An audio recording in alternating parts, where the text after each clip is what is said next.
नमस्कार, मैं डॉक्टर विजय शुक्ल। आज हम एक विषय पे बात कर रहे हैं कि कब कब हमने स्वदेशी के नारे के साथ विदेशी प्रोडक्ट्स को और ज़्यादा उछाल के साथ खरीदने की कोशिश की, और ऐसा दौर जिसने स्वदेशी को पूरी तरीके से सियासत में बदल दिया। 2014 में नरेंद्र मोदी सत्ता में आए और मंच से जोर शोर से मेक इन इंडिया, आत्मनिर्भर भारत और वोकल फॉर लोकल का नारा लगाया गया।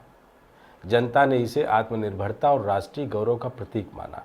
मंच पर हर घोषणा गर्जना की तरह सुनाई देती थी और देशवासियों के मन में विश्वास जगा रही थी कि अब विदेशी निर्भरता घटेगी और गांव-गांव में उद्योग और रोजगार का नया युग आएगा। लेकिन आंकड़े बताते हैं कि यह गर्जना केवल राजनीतिक नारा थी, जबकि वास्तविकता में विदेशी निर्भरता लगातार बढ़ती रही। प्रेस इन्फॉर्मेशन ब्यूरो के आंकड़े बताते हैं कि 2014-15 में भारत का कुल विदेशी आयात 529.61 बिलियन डॉलर था। उसी साल स्वदेशी का नारा मंचों से गूंज रहा था। अगले वर्ष 2015 में मोदी ने स्टार्टअप इंडिया और स्किल इंडिया कार्यक्रम लॉन्च किया। युवा और उद्यमियों में उम्मीद जगी कि तकनीकी नवाचार और स्थानीय कौशल को बढ़ावा मिलेगा, लेकिन इस दौरान इलेक्ट्रॉनिक्स, मोबाइल पार्ट्स और छोटे उपकरणों का आयात वियतनाम, ताइवान और चीन से तेजी से बढ़ा। छोटे उद्योगों को आर्थिक और लॉजिस्टिक बाधाओं का सामना करना पड़ा और विदेशी कंपनियों ने भारतीय बाजार पर पकड़ मजबूत कर ली। कुल मिलाकर यहाँ नारा दिया जाता था और बैंकों से कुल मिलाकर ऐसे ताकती फंड की व्यवस्था की जाती थी जिन्होंने स्वदेशी के नाम पर सिर्फ असेंबलिंग यूनिट्स और पैकेजिंग यूनिट्स बनाने का काम किया। सत्ता और तंत्र के साथ मिलकर के इस तरीके का ताना बाना बुना, जिसने पूरे भारत को स्वदेशी के नारे के साथ चमकदार तस्वीर दिखाने की कोशिश की, लेकिन वास्तव में स्वदेशी के कफन के रूप में इंतजाम करने का प्रयास चल रहा था। आपको बता दें कि एक दौर था कि जब रामदेव का स्वदेशी और आयुर्वेदिक एजेंडा लगातार जनता में लोकप्रिय हो रहा था। योग और प्राकृतिक स्वास्थ्य उत्पादों को अपनाने वाले बाबा रामदेव वर्षों से लोगों को यह संदेश दे रहे थे कि विदेशी उत्पादों से दूरी बनाएं और स्वदेशी अपनाएं। आज के दौर में बाबा रामदेव के समय और बाकी हकीकतों को लोग राजीव दीक्षित के वीडियो के जरिए सुनने और समझने का प्रयास करते हैं कि उस समय राजीव दीक्षित की बातें कितनी सही थी, कौन किसको उल्लू बना रहा था और हकीकत में चल क्या रहा था। पर मोदी जी ने इस एजेंडे को अपने राजनीतिक नारे में समेट लिया। मंच से स्वदेशी और आत्मनिर्भरता की गर्जना के बीच रामदेव का आयुर्वेदिक स्वदेशी संदेश जनता के लिए एक ही प्रवाह में गूंजने लगा। रामदेव को इस सहारे से न सिर्फ राजनीतिक पहचान मिली, बल्कि उनका व्यापारिक साम्राज्य भी बढ़ा। पतंजलि ब्रांड को प्रचार, सरकारी समर्थन और वैक्सीनेशन हेल्थ प्रोग्राम जैसे अवसर मिले। 2016 में डिजिटल इंडिया अभियान शुरू हुआ। मोदी सरकार ने इसे ग्रामीण और शहरी क्षेत्रों में तकनीक और ई-कॉमर्स के माध्यम से उत्पादन बढ़ाने का हथियार बताया। मंच पर गर्जना इस बात की थी कि भारत वैश्विक डिजिटल केंद्र बनेगा, लेकिन चीन से स्मार्टफोन और इलेक्ट्रॉनिक उत्पादों का आयात तेजी से बढ़ा। भारतीय युवा विदेशी ब्रांड्स के उत्पादों का मुख्य उपभोक्ता बन गया। घरेलू छोटे उद्योग और स्टार्टअप आर्थिक दबाव में कमजोर पड़े। 2017 में जीएसटी लागू हुई। इसे वन नेशन वन टैक्स का क्रांतिकारी कदम कहा गया था। मंच पर गर्जना इतनी तेज थी कि ऐसा प्रतीत हुआ कि अब छोटे उद्योगों की सभी समस्याएं खत्म हो जाएंगी। लेकिन असलियत यह रही कि टैक्स प्रणाली की जटिलता ने कुटीर उद्योगों और कारीगरों को दबा दिया। वहीं विदेशी ब्रांड्स ने ऑनलाइन और रिटेल चैनलों के जरिए बाजार में अपनी पकड़ और मजबूत कर ली। दीपावली और अन्य त्यौहार इसका स्पष्ट उदाहरण है। जहां पहले स्थानीय दिए और मिट्टी की मूर्तियां बिकती थी, अब चीनी झालरें और विदेशी सजावटी सामान छाए रहते हैं। 2018 और 2019 में मोदी सरकार ने मेक इन इंडिया 2 और आत्मनिर्भर भारत अभियान लॉन्च किया। मंचों पर फिर गर्जना बढ़ी और मीडिया इसे राष्ट्रीय गौरव के रूप में पेश करने लगी।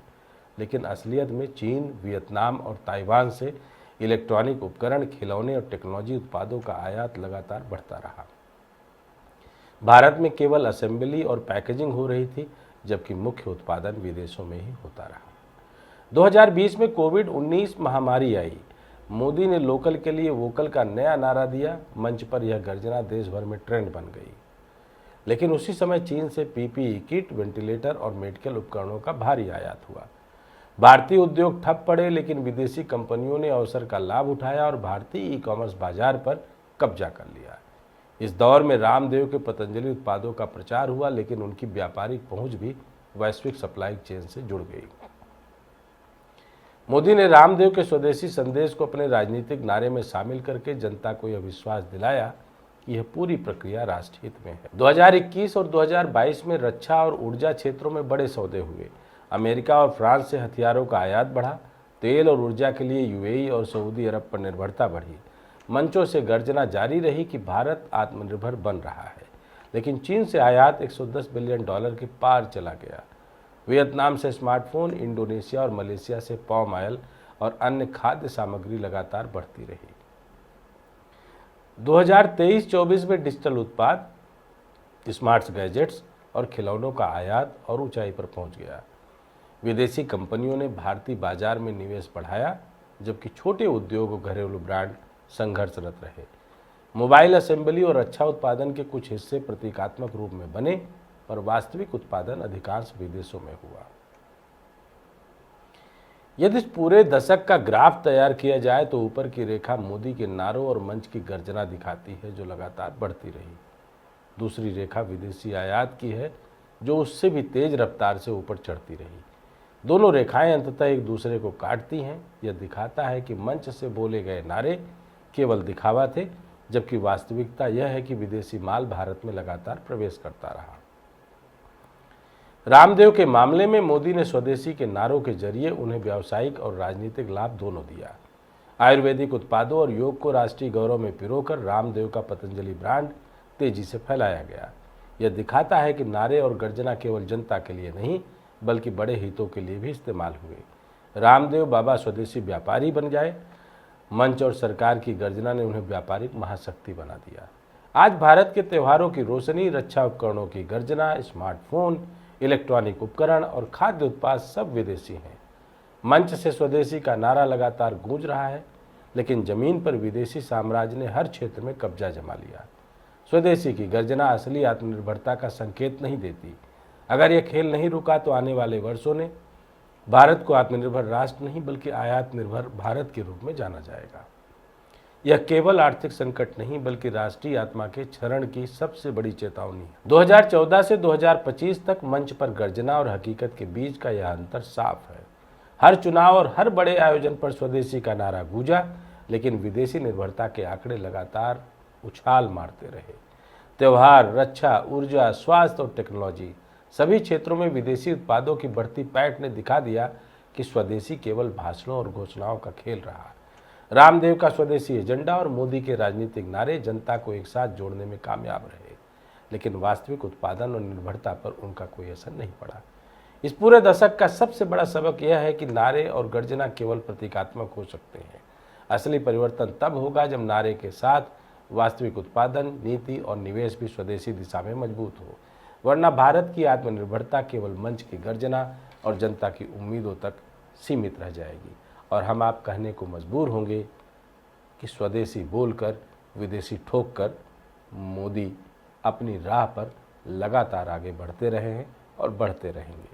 हम भी स्वदेशी की आड़ में जीएसटी उत्सव के साथ स्वदेशी के नारे, बैनर, पोस्टर छापकर, बड़े बड़े विज्ञापन निकालकर, 1-2 दिन का इवेंट मनाकर अपने आप को मस्त मौला दिखा अखबारों की सुर्खियों में छाप लेंगे, लेकिन ज़मीन पर स्वदेशी दम तोड़ता हुआ बिल्कुल भदोही के कालीन की तरीके से पानीपत के उस इंडस्ट्री वाले कालीन की दुनिया में खो जाएगा और भदोही के नाम पर बाहर दुनिया में ले जाकर लोग वही पानीपत और सोनीपत की कालीनें बेचा करेंगे, क्योंकि स्वदेशी में अब कोरियन धागा और रिलायंस के अपने अलग अलग औजार और उनके अपने तंत्र का निवेश होगा, लेकिन स्वदेशी सिर्फ भाषा में होगा। जय हिंद, जय भारत।